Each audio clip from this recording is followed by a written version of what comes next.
Hello everyone, welcome back to my channel The Editorial White, and today we are going to discuss the very important topic that is about relationship of India and Europe, which are in news today. So this editorial is written by Shashi Tharoor, who is former Under Secretary General of UN, a fourth-term member of Parliament. So मैं थोड़ा सा overview दे देती हूँ इसका कि India और European union दोनों largest democratic blocks हैं। ईयू इंडिया का थर्ड लार्जेस्ट ट्रेडिंग पार्टनर है एंड दोनों कंट्रीज़ के बीच में स्ट्रैटेजिक पार्टनरशिप 2004 से चल रही है। तब से इन्होंने ये स्ट्रैटेजिक पार्टनरशिप साइन की है। तो आज के न्यूज़ में क्या क्या इंपॉर्टेंट टॉपिक्स हैं वो हम क्या क्या इंपॉर्टेंट डाटा दिया है, क्या क्या इंपॉर्टेंट चीज़ें हैं हमारे यूपीएससी पर्सपेक्टिव से, जो भी इंपॉर्टेंट है होगा वो मैं आपको बताऊँगी। सो देखते हैं कि क्या दिया हुआ है इसमें। So the title of today's editorial is the importance of India in Europe walking in step. Author Shashi Tharoor, I told you. Now, what is context and significance of this editorial? India and Europe relationship is a civilizational bond. I told you from 1960 ये इनका एक bond sign किया हुआ है इन्होंने। इनका एक strategic partnership चल रही है, तो वो उसके बारे में है। Gaining contemporary relevance. अब क्या रेलिवेंस, क्या क्या नई चीज़ें ऐड ऑन हुई हैं आज के टाइम में, इनकी क्या रेलिवेंस रह गई है दोनों कंट्रीज़ के बॉन्ड की, वो हम देखेंगे। So strategic engagement needed in a world marked by disorder and divergence. जो इनकी एंगेजमेंट है वर्ल्ड में वो डिसऑर्डर और डाइवर्जेंसेस के रिलेटेड है। बहुत सारी मल्टीपल जो पैरामीटर्स पे ये एक दूसरे के साथ डील साइन करते हैं। India's GS diplomacy signals a pivot toward Europe for more purposeful engagement. So now emerging partnership. Post transatlantic trend. Decline of US dominance. EU emerging as strategic partner. ठीक है. Europe enduring asset, economic weight, cultural capital, technological competencies. ये सब इसके assets हैं जो use करके partnership create, एक अच्छा रिलेशनशिप क्रिएट करता है, क्योंकि इसके पास ये एक एडवांस इकोनॉमी है। Shift in global order, moving from US led hegemony to multi alignment involving India and EU. Strategic convergence, shared values, democracy. हम यूरोप के साथ क्या शेयर करते हैं? हमें पता है कि जो हमारा कॉन्स्टिट्यूशन का मेजरली जो पार्ट है वो यूरोप से इंस्पायर्ड है।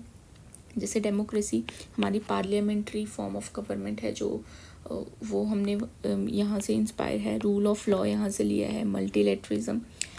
तो हमारा बहुत ज़्यादा तभी बोल रहे हैं हमारा सिविलाइजेशनल बॉन्ड है। Areas of corporation, trade and technology पे हम साथ में काम करते हैं। Maritime security, cyber security, climate change जैसे ग्रीन डील, फिर international ISA international solar alliance, ये सब चीज़ों पे हम साथ में काम कर रहे हैं। Climate change mitigation, defence and counter terrorism की बात की है। कॉमन कंसर्न क्या है? चाइना से असर्टिवनेस, जो हमारी भी प्रॉब्लम है। पाकिस्तान स्पॉन्सर्ड एक्सट्रीज्म, ठीक है, ये हमारे कॉमन कंसर्न्स हैं। नाउ इकोनॉमिक इम्पोर्टेंस क्या है? EU is the largest trading partner as a key source of investment. I told you that EU India का थर्ड लार्जेस्ट ट्रेडिंग पार्टनर है। FDI growth, EU direct investment in India grew by 70%। जो FDI है जो EU की, वो 70% last decade में बढ़ गई है। इंडिया इन्वेस्टमेंट इन EU 377%, ठीक है। ये सब थोड़ा सा डाटा हम याद रख सकते हैं। अगर कोई भी क्वेश्चन आता है इंडिया और यूरोप के रिलेशनशिप में, तो हम कुछ पॉइंट्स ऐड ऑन कर सकते हैं आज वाले आर्टिकल से। ये जो डाटा दे रही हूँ मैं, ये प्रॉपर इस एडिटोरियल के से एक्सट्रैक्ट किया हुआ है। ये ऐसा मतलब कोई पुराना इसकी हिस्ट्री नहीं मैं बता रही। जो रिसेंट जो डाटा है, recent trade import from India and EU to double show deeper economic linkage. जो रिसेंट ट्रेड है, जो इम्पोर्ट इंडिया और EU का हो गया, वो डबल हुआ है, जिसकी वजह से कि जो इकोनॉमिक पार्टनरशिप है और ज़्यादा स्ट्रॉन्ग हो गई है। India and EU trade and investment agreement decision plus early harvest accord, ये इन्होंने एक अकॉर्ड साइन किया अर्ली हार्वेस्ट का। ग्लोबल गेटवे इनिशिएटिव, ग्लोबल क्या इनिशिएटिव ली है? EU alternative to China BRI focus on surf. EU ने अपना अल्टरनेटिव चाइनाज BRI को रिप्लेस किया है और इन्होंने सस्टेनेबल इंफ्रास्ट्रक्चर की बात की है। नाउ स्ट्रेटेजिक अलाइनमेंट क्या है? Strengthening strategic autonomy and reducing over dependence of any single block. ठीक है, किसी भी एक कंट्री पे ओवर डिपेंडेंस होना, वो चीज़ ख़त्म की है। EU and India promote rule based global order inclusive multilateralism. India strategic autonomy plus EU emphasis on democracy make partnership natural. ठीक है, इन दोनों के जो एक सोचने का तरीका है या एक पार्टनरशिप है वो नेचुरल है, वो कोई एक सिर्फ इकोनॉमी के लिए नहीं है। क्लाइमेट पे ये लोग बात कर रहे हैं, टेक्नोलॉजी पे बात कर रहे हैं, हर चीज़ में ये लोग एक दूसरे के पार्टनर्स हैं। Areas of expanded cooperation, defence and maritime security, climate cooperation, digital and tech, I told you about digital and tech, AI, cyber security, joint effort for green transition, avoid climate protectionism, ये सब।